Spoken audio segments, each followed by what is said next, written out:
Marshall here. Welcome back to the Realignment. Hey everyone, welcome back to the show.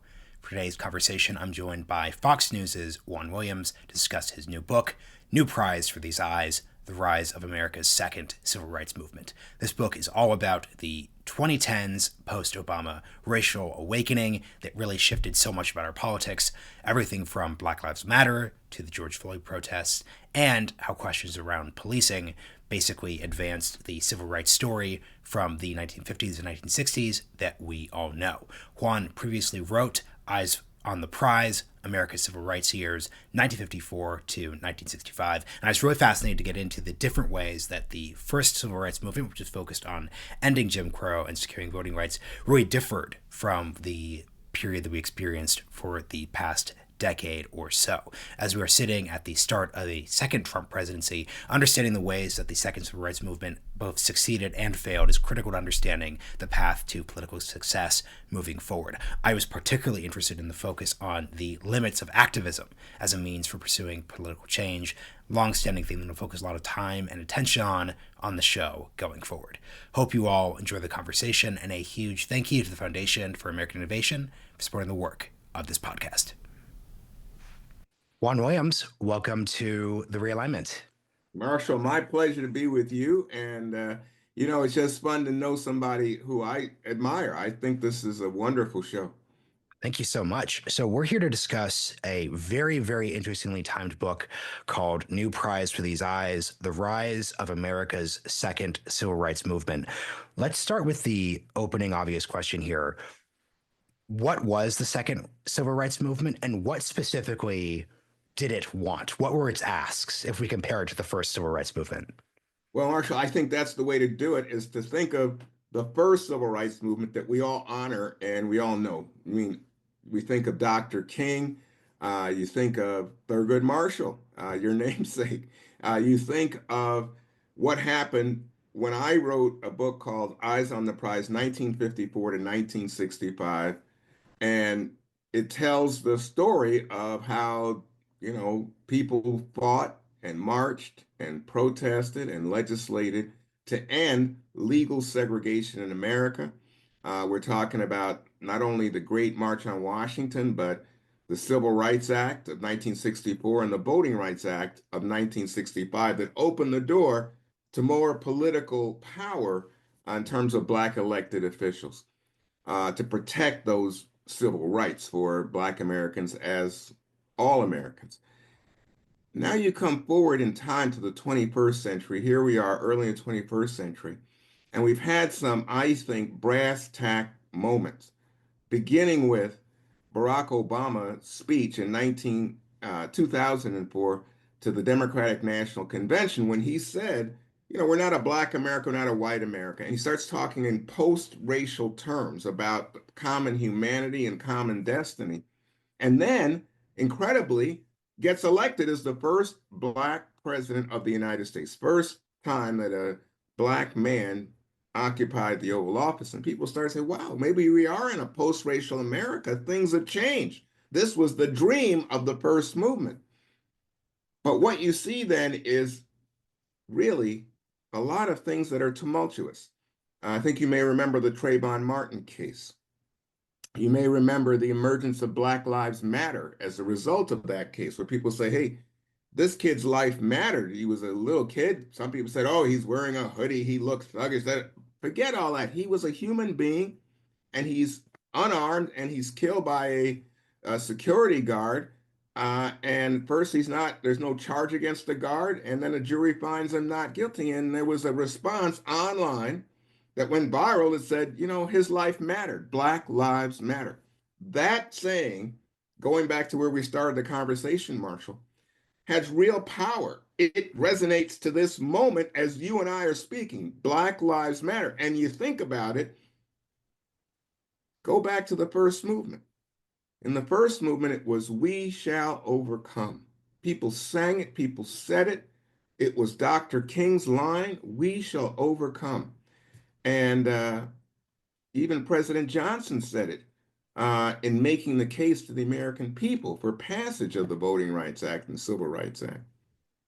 Today, Black Lives Matter may have a bigger impact than we shall overcome.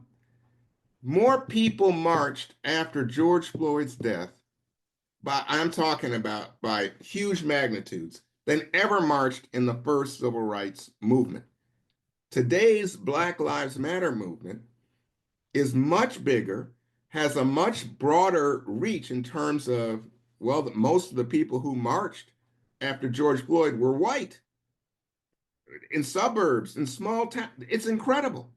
And again, I think that you have to factor in, the resistance, the anger, the election of Donald Trump. But this movement, this second civil rights movement, needs to be seen on its own as an era in terms of American racial history.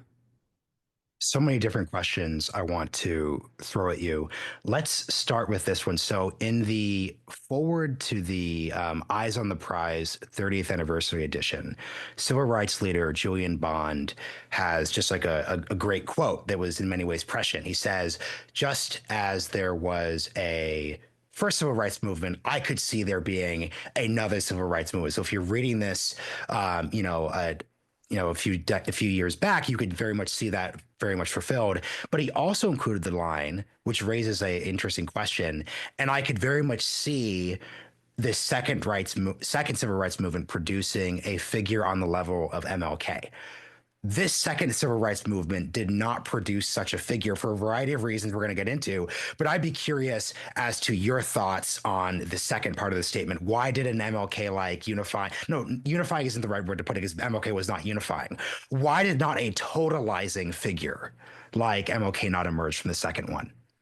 Well, I think the experience is different in terms of the media that builds these kinds of dominant figures that personify an entire movement. You think back to the 50s and 60s and Dr. King's emergence, and obviously there it's the pulpit, it's the black church, and then the black media, and then the white media picking up on that. But Dr. King's speeches, his speech at the March on Washington, carried nationwide. I mean, just, and having such tremendous impact. And people, the media at that time, following him, he became like, if you follow Dr. King, if you go down south with Dr. King, if you go, to Chicago or wherever he is, and eventually to Memphis where he is assassinated, you're following the movement. And that's the way Americans were told that story. He was the lead character. Fast forward to the 21st century, and what we get is a different type of media. Here I am talking to you, Marshall, and this didn't exist.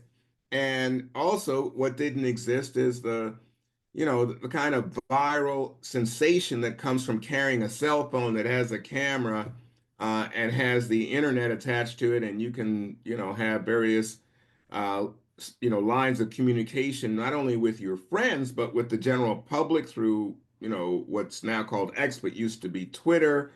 You have things like, Black Twitter and, all of that. And as a result, when Black Lives Matter is formed, it's formed not through the press in the old language of the press. It's formed on the internet. And that's where the everybody comes together around this idea that, wait a minute, Black Lives Matter. And it also, I think, and this speaks to your point, you think about the women who generated the first, lines of Black Lives Matter and the first thought. They become the founders of Black Lives Matter movement. But it's really, even though they're great people and they've done a very interesting thing, most people think it's not about them. It's about the idea and the movement. And when people march in various cities, you don't see that there's one person there. And it's not possible for the old line media to follow one person and say, I'm following Black Lives Matter, because marches are springing up here and there. And you have companies saying, oh, we need to react, especially after the death of George Floyd, and politicians reacting, and then arguments breaking out over diversity, equity, and inclusion. And all of this, in terms of the resistance and the movement itself, is largely taking place online. So I've heard people say, well, what about Stacey Abrams, down in Georgia, who was fighting in terms of opposing restrictions on voting and ran for governor? She is definitely a standout figure. But there are others. There are other people across the board there are groups like Color of Change. I think of some of these new groups that are involved with not only voting rights, but human rights in terms of feeding people, housing. There's all sorts of people doing different things. There's not just one figure in the way that Dr. King represented that era. And arguably, in terms of the politics, you might say Barack Obama, again, a breakout figure. He's known everywhere, but he doesn't identify as a civil rights leader. He's a politician. He was president of the United States. I'm glad you said that about Obama because I actually recently just met Stacey Abrams, and I think the issue with Stacey Abrams is that Stacey Abrams is a politician. And when you are a politician, you by definition have to behave and operate differently than one does as an activist pushing on the system. You have to compromise. LBJ is not MLK. And I think in many ways, I think a lot of the various failures of both activism and politics during the 2010s have actually come down to activists confusing themselves with politicians and politicians confusing themselves with activists. I think if we look at the evolution of AOC during her time in the House, she's kicking off by doing a sit-in in Nancy Pelosi's office over the Green New Deal. And I think there are various leftists who could criticize the way she's evolved as a politician. But I think the fairest faith reading of that is, okay, if you are an outside activist with the Sunrise Movement, a sit-in directed at staff may make sense. If you're trying to run to be the Democratic leader of the Oversight Committee, doing a sit-in actually prevents you from doing your actual job. One other thing I wanted to add, though, and this is, I totally love the like media-centric analysis you gave there. But what I would also add is if we look back to the early 2010s, there weren't just sort of Black related activist movements. There was Occupy Wall Street, there was Tahrir Square, like there were all these different movements.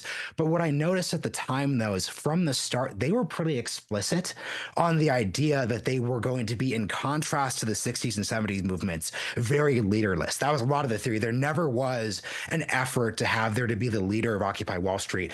And I kind of wonder, though, as we sit in the 2020s, a decade out from these movements, do these movements not suffer from at least the intention of accountability that you get from a leadership, someone you can negotiate with? Think of Occupy Wall Street. The politician response was, we actually don't know what they want. There's not someone who we could actually negotiate with. So I'd love you to get your thoughts on the costs of going leaderless relative to the benefits and the like inevitability of it.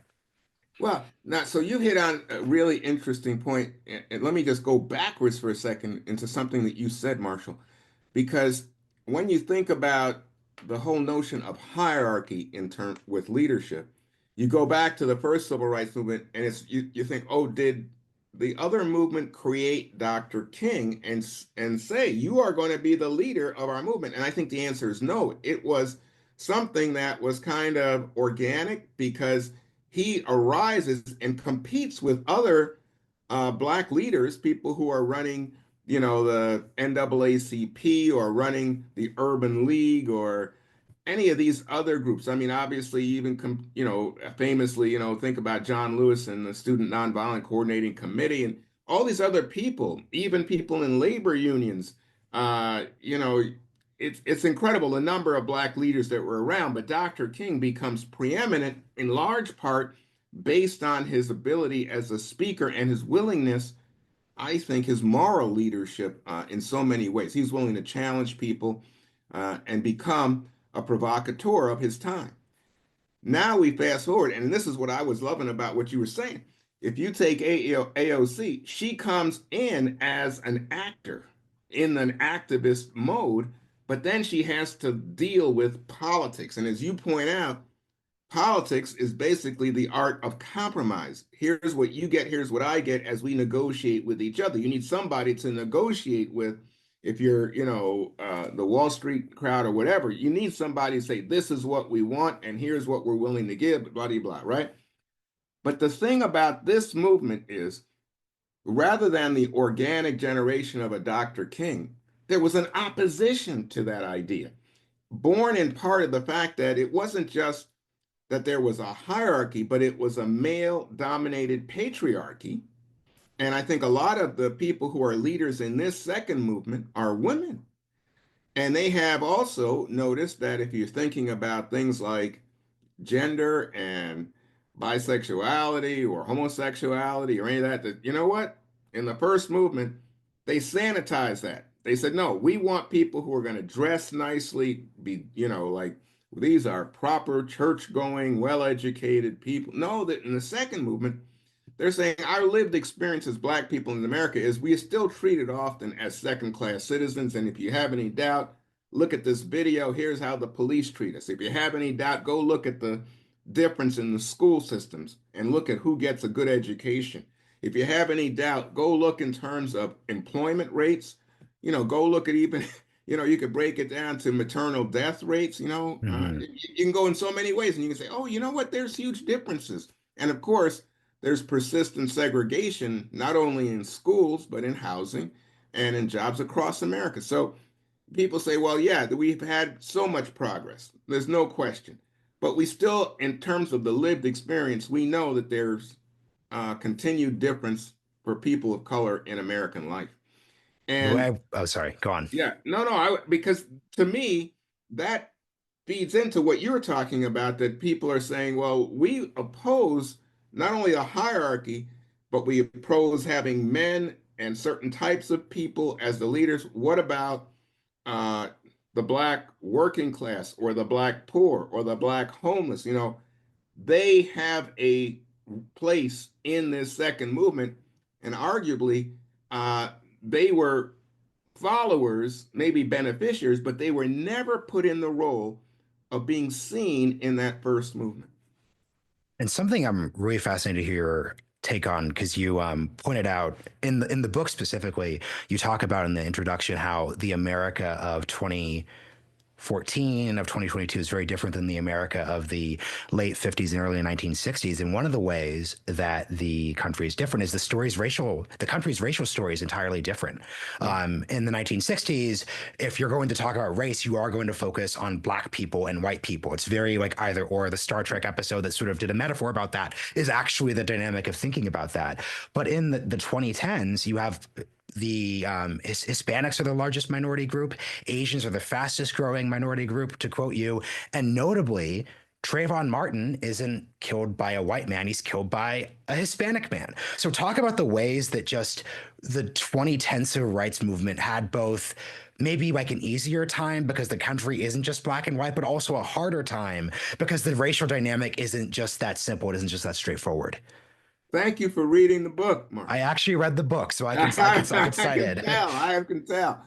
Because for me, this is part of the story here is the story of our time. So you can say, yeah, it's about a second civil rights movement, getting people to realize, hey, we're living through a new era of American history, of civil rights history.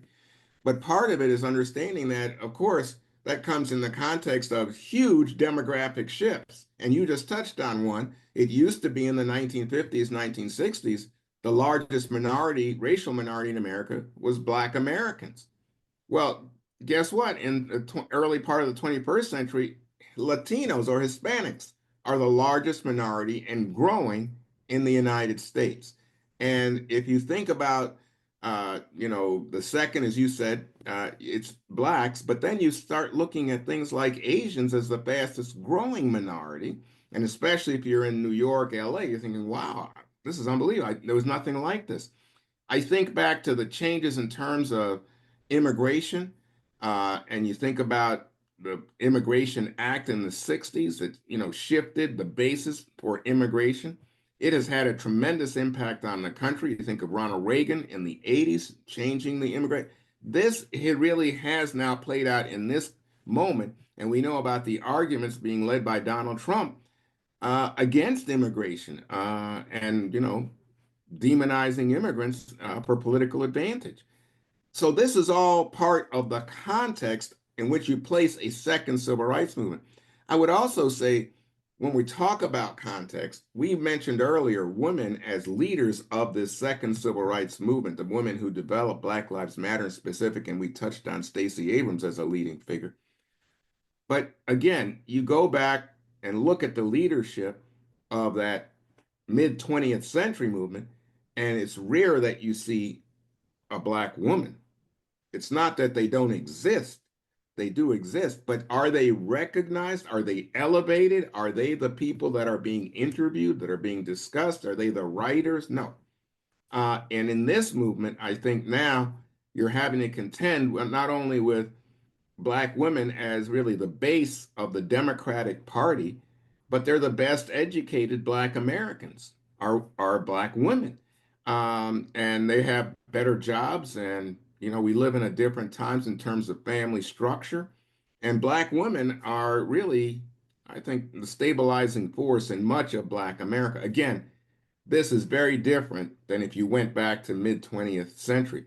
So your point is well taken. You got to put a second movement in a context and build on it. And I think back, to so many of the people in that first movement in the original Eyes on the Prize, and I think, wow, they would be stunned because for them, the whole dream was that you would have representation in the halls of power, city hall, city council, state house, Congress, and beyond belief.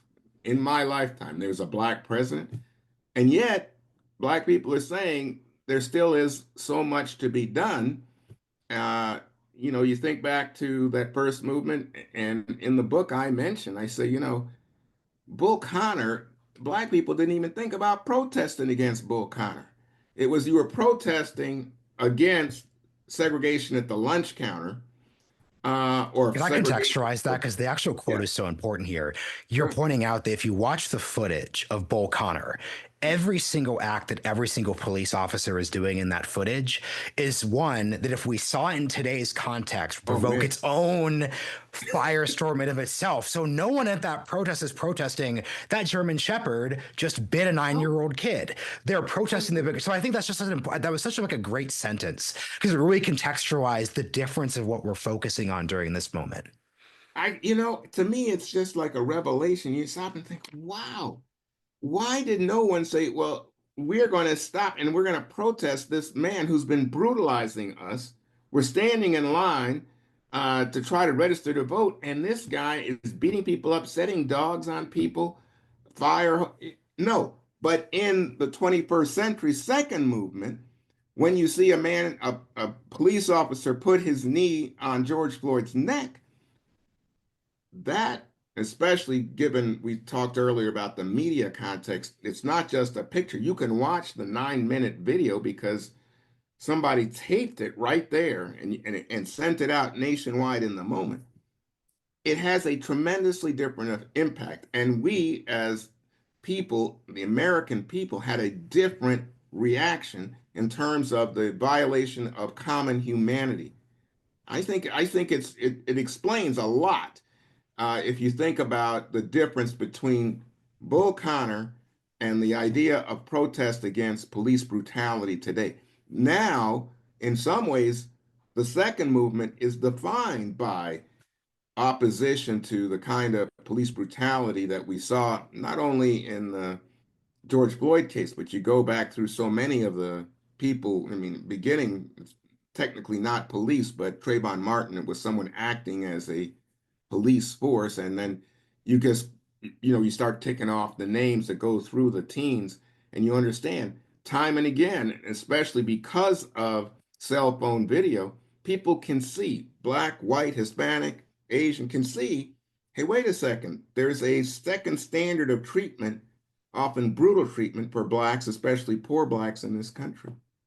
Something I think about because we're referencing the Bull Connor thing in Eyes on the Prize, there's a good chapter where they're describing how different segregationists had different responses to the civil rights tactics.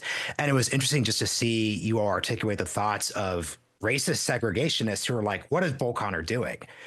Right. Be nice. The reason why he's trying to get you to provoke, he's trying to stay in jail. He's trying to force a confrontation. So it really just speaks to how like literally bullheaded and idiotic the approach was. Like they talk about one town. In one town, all of the racist signs came down. Everyone's smiling at the reporters. Oh, everything's fine here. And it's just like really just you're just. And once again, I'm obviously on 15 different levels, like not a racist, but you're just sort of like, guys, that's like the obvious response.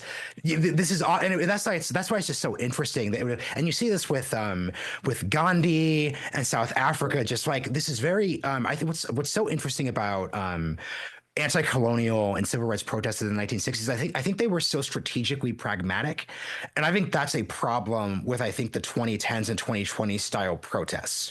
Where so yeah, yes, to your point, the protests that emerged after the George Floyd's death and George Floyd's murder, in my opinion, are bigger than the civil rights era protests, but I don't think they're as strategically or tactically effective. Correct. Proving that white progressives are energized by this issue is not the type of protest you need to activate the, let's say, moderate middle, quote unquote, that you're actually fighting over. So, like, I'm curious how you think about the strategic realities of protest in the 2020s.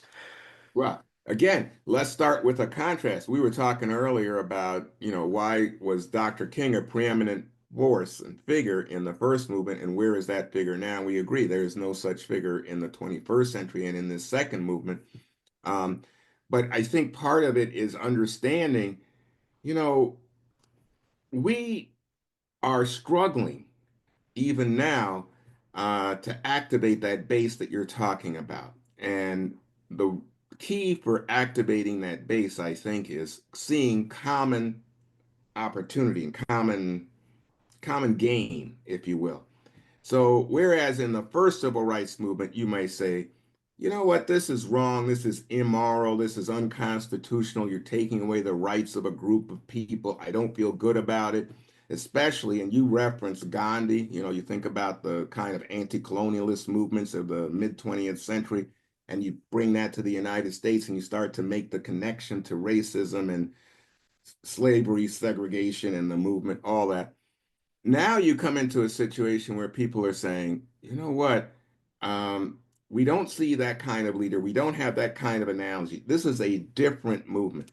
And yes, when we see the video of George Floyd, we can react to that. But there is no leadership in this town or that town. It's a lot of it online, and it gets dissipated quickly as people's attention loses focus because it's not like the press is constantly bringing you, here's what Dr. King said today about this event. Here's what, you know, any of these civil rights leaders had to say, or here's no. Now a lot of it gets in terms of the politics. And we come back to this fusion and this political tension, if you will, about people who like Barack Obama are politicians. They need to win votes, and people who are activists who are saying, I want change now. I don't see the change in my life is being satisfied by your vision of a post-racial America. Your post-racial America may get you votes, but it's not necessarily resulting in better schools or better housing or better jobs, better income, dealing with income inequality. And you know what? It goes across the board in terms of, working class white people in this country who I think have a lot of grievances and see that their towns are being hollowed out. Walmart comes in, even mainstream gets hollowed out, and feel like, what, they've lost their agency. They no longer feel like they really are leading the good life.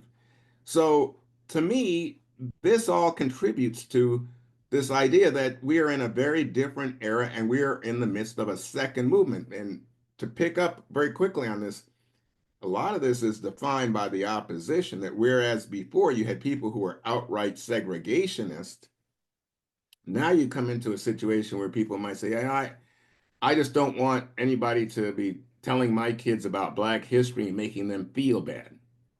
Or I don't want anybody to say that I should be denied a job because you're giving some preference to a Black person, a Latino person, or a woman.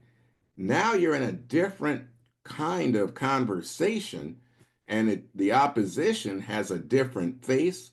And I don't think we've ever seen the opposition literally represented by a winning presidential candidate, Donald Trump. Because once again, we could obviously say the first civil rights movement era culminated with the election of Richard Nixon, and obviously Richard Nixon did backlash politics, but like he was pretty good on civil rights, especially during the Isn't early that interesting? 1960s. He's not Barry Goldwater. Jackie Robinson is campaigning for him. Like it's Nixon's like, as this is the truth about Richard Nixon. Richard Nixon is a complicated, fascinating figure, and in this case, he's especially emblematic of it. I'd like to talk about Black history for a second. Affirmative action.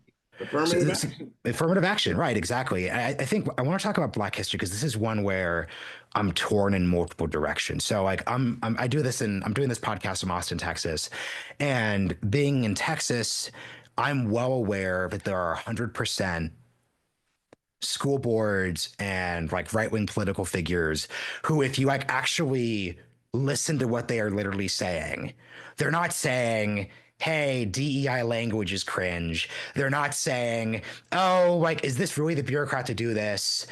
They're saying Black history makes my, there's a quote. It's why I can't remember which school board, but some school board member said, this Black history makes my children feel bad. I don't want it. I don't Right. want it taught here. So that for me is the worst case scenario right wing reaction.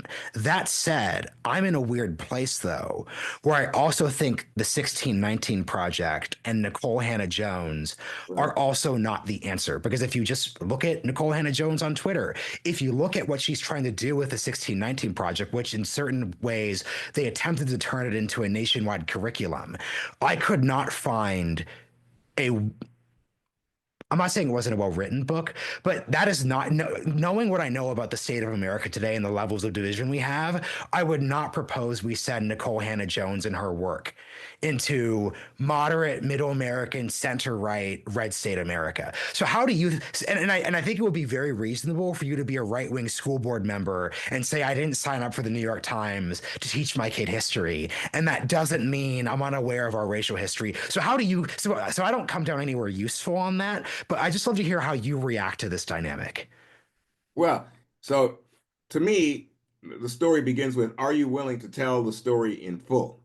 So Mhm. it's not about Nicole Hannah Jones in 1619, but are you willing to acknowledge the powerful role that race has had throughout American history, as some have said, the original sin, in terms of compromise, in terms of, allowing how the South, how the country was formed. And I think that's where Nicole Hannah Jones becomes so controversial because a lot of historians say that her telling of the tale is flawed, that in fact, there is a rebellion against an English king and that there are people who are opposed to taxation. I mean, there's a lot to it that goes beyond simply a racial story. But race is part of the story, and I don't think there's any way to remove it. And I don't think there's any way to remove going forward the various compromises that allowed slavery to persist in this country, and then the fight for the Civil War over the fate of the nation itself. And there's some people who want to say, oh, no, it wasn't about slavery, it was about states' rights. No, really, it was about race and slavery and the capitalistic impact the end of slavery would have on Southern plantation life and much more. So to me, when you come and say, you're going to make my white child feel bad if you talk about the kind of horrors of slavery, everything from lynching to, sexual abuse, and it's just pretty sad story. To me, I don't, my instinct, my gut, speaking with you, Marshall, is I don't want to make you feel bad. I don't want to make anybody feel guilt. I want people to be informed. Why? Well, to me, if we understand where we've been, we can then better plot where we're going. It's like saying to someone, "Oh, let's not talk about the Holocaust." You know what?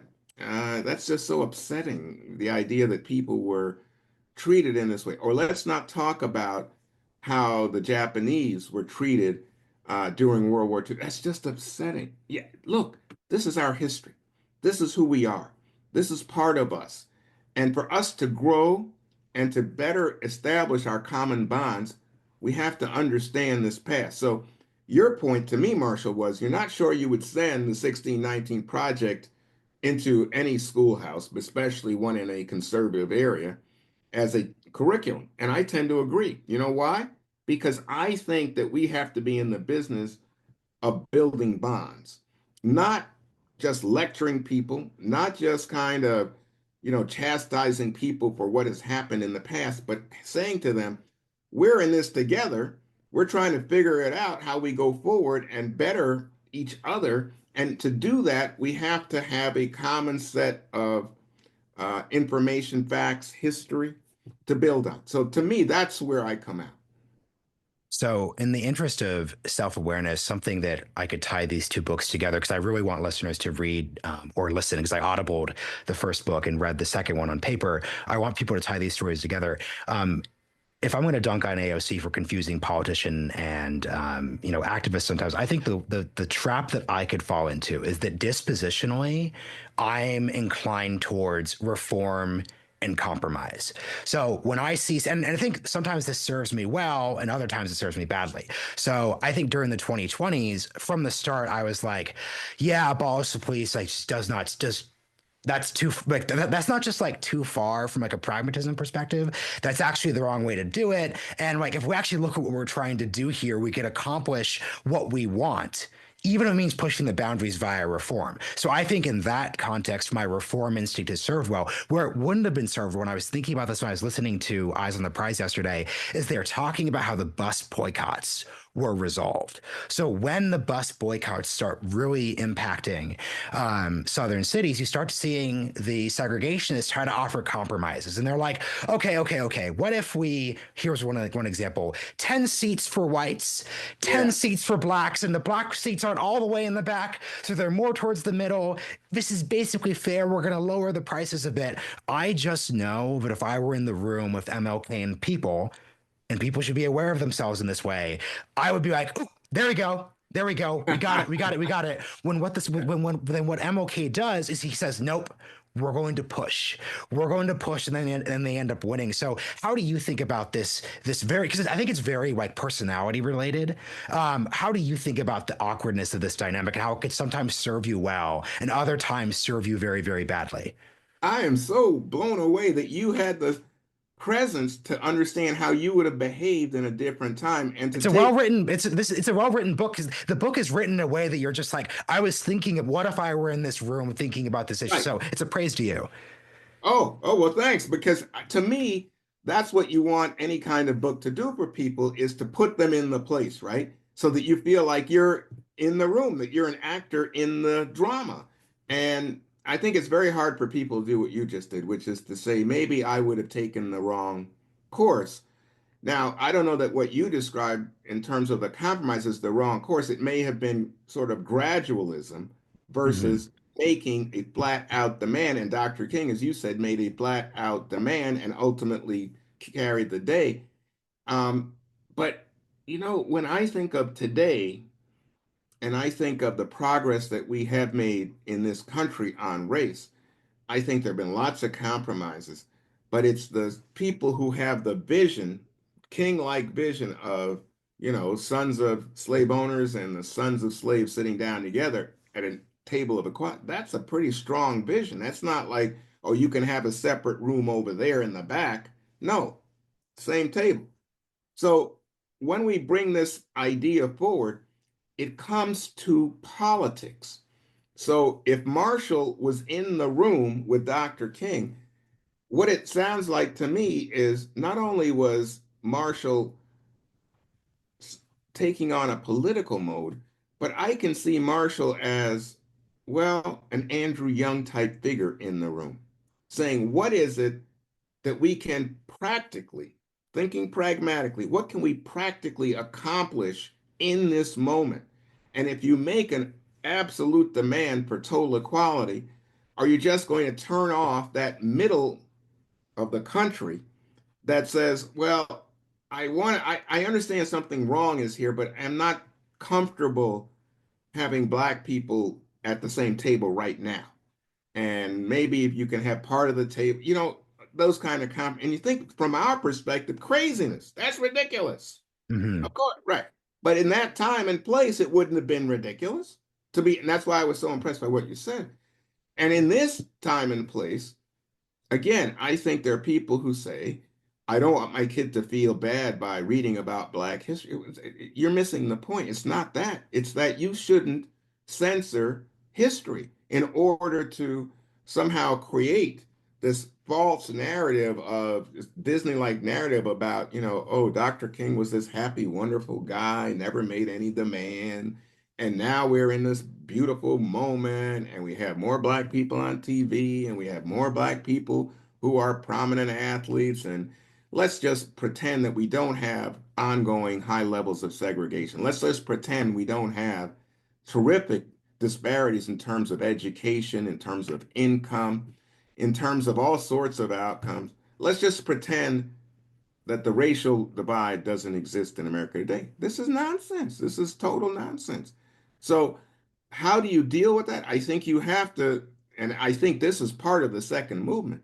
You'll see black people in the room saying to a Barack Obama, what happened? The idea was that you were supposed to be, as a black person in the White House, doing quite the job of representing black interest and recognizing black interest. And Obama saying, well, but I'm a politician and I want to make sure that I'm not putting off potential voters and not many white voters.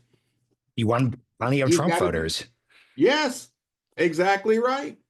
And if you do that, then you trigger that opposition, and you may have some people in the middle who are kind of unsure suddenly going with the opposition. And we know Trump was elected president of the United States. And of course, the shock to a lot of people was the increased number of black men who voted for Trump as opposed to Joe Biden in the 2020 race.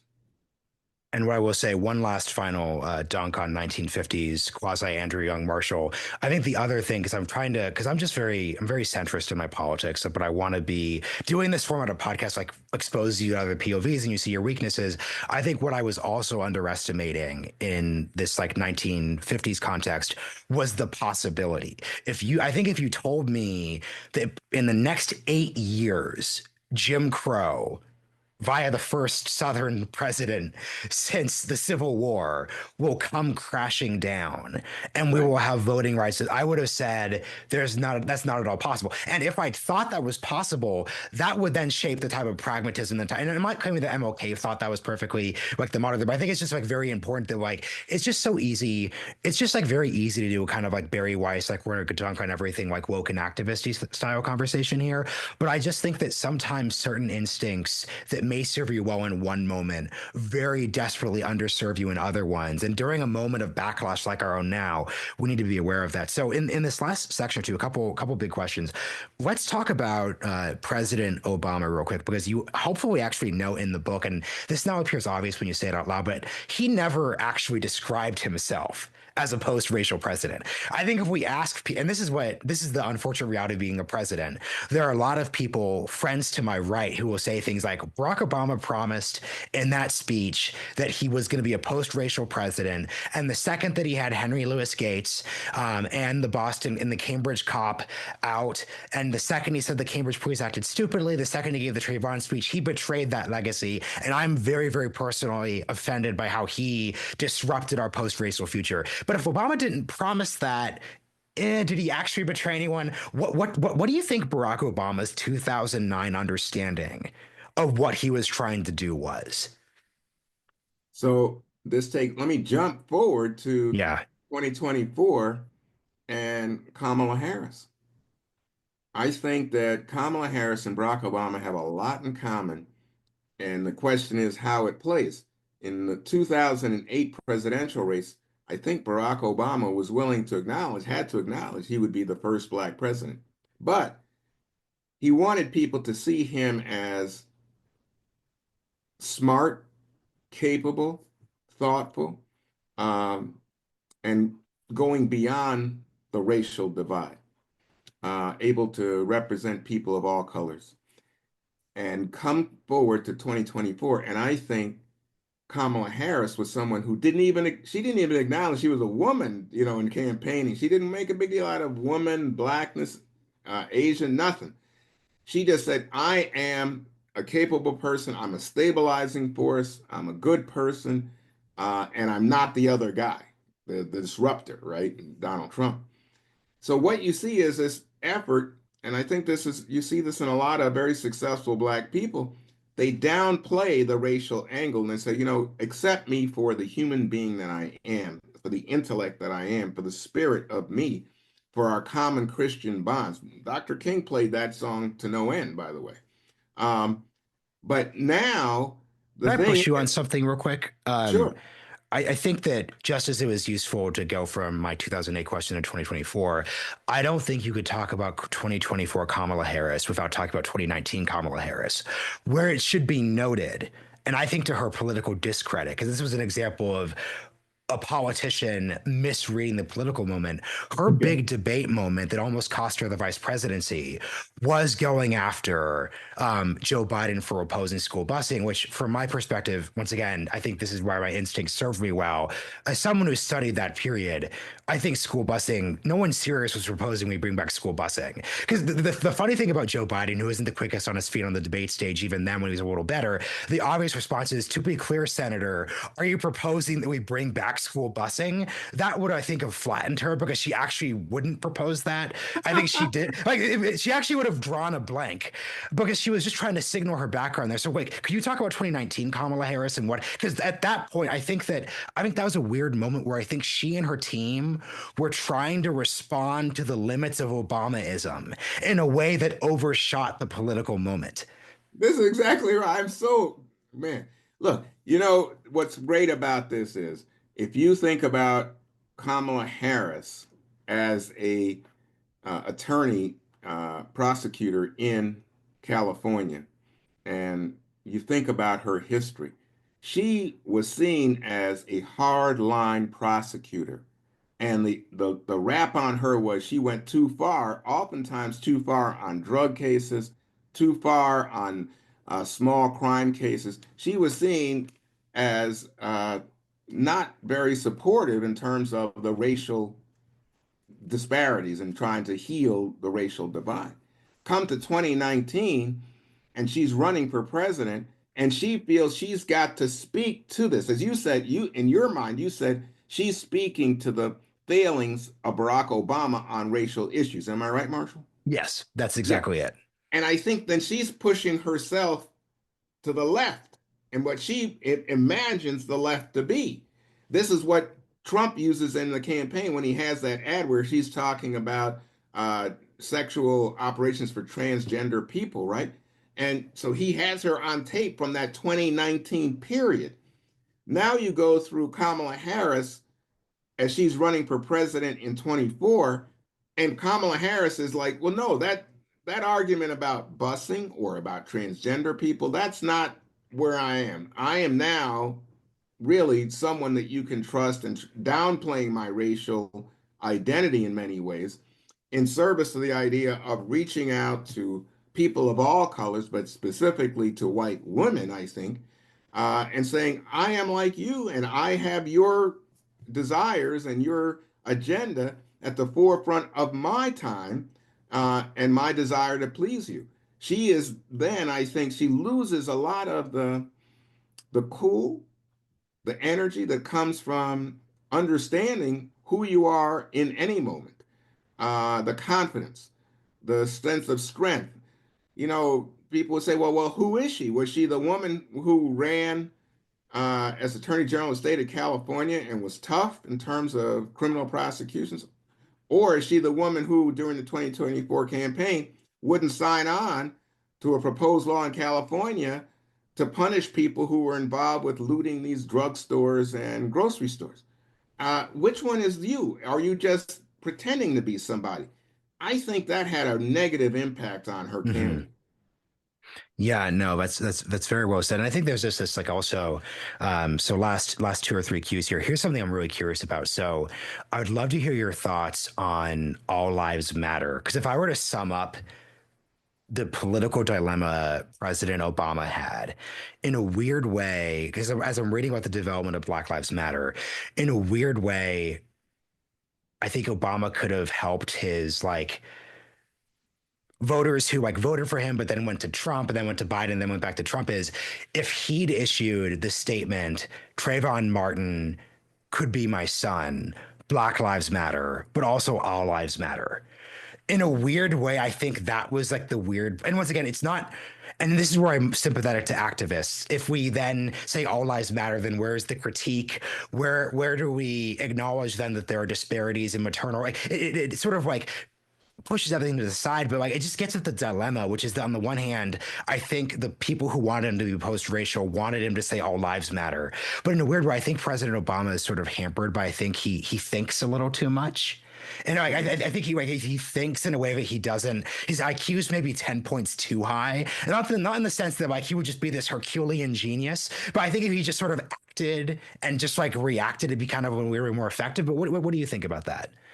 Well, when you think about Obama in this situation, you got to think about a guy who, feels like, you know, his identity is so central to him as a child of a white mother, African immigrant dad.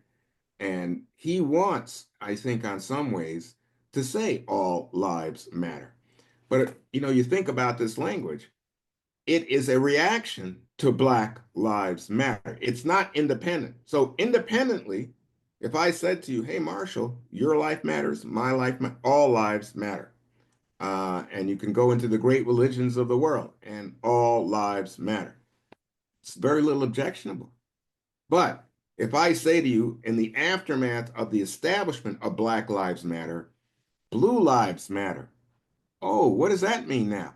That is an effort to put down the idea of Black Lives Matter. It is a oppositional phrasing meant to undercut the power of Black Lives Matter by saying the cops' lives matter. Yeah, wait, who said cops' lives don't matter?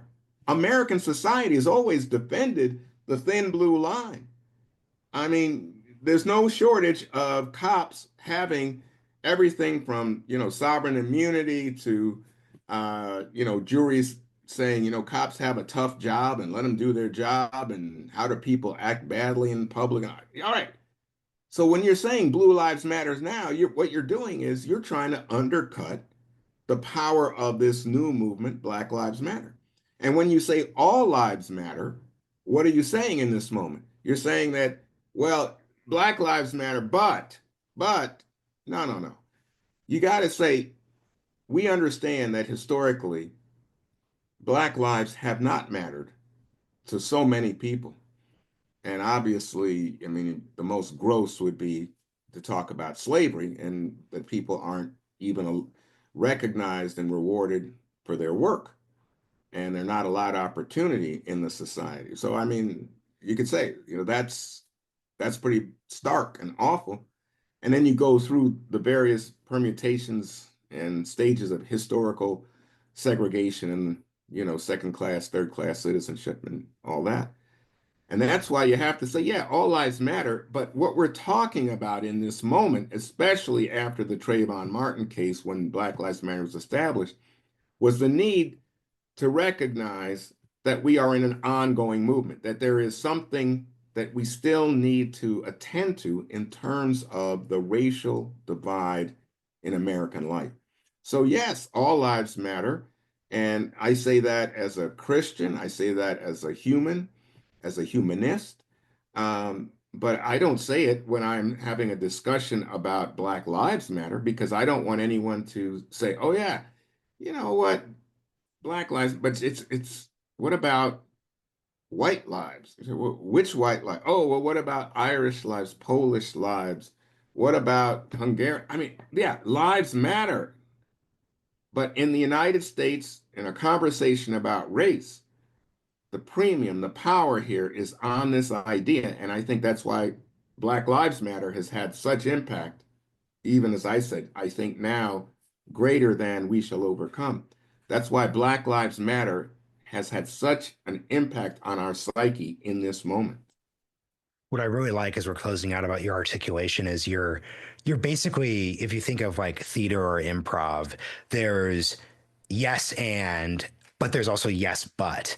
And I think if we take this in it, because I have family in South Carolina and they're more decently MAGA, so I'm like thinking about like these are very much people who would like object to the idea that like why can't they are very much like why can't I say white lives matter people. But I think what's actually really helpful about this is basically when, and this could apply to any group. So for example, there are issues that very specifically focus like if we're and obviously there are like Black people in like Appalachia, but like imagine if we're talking about like a white working class Appalachian town that's been deindustrialized and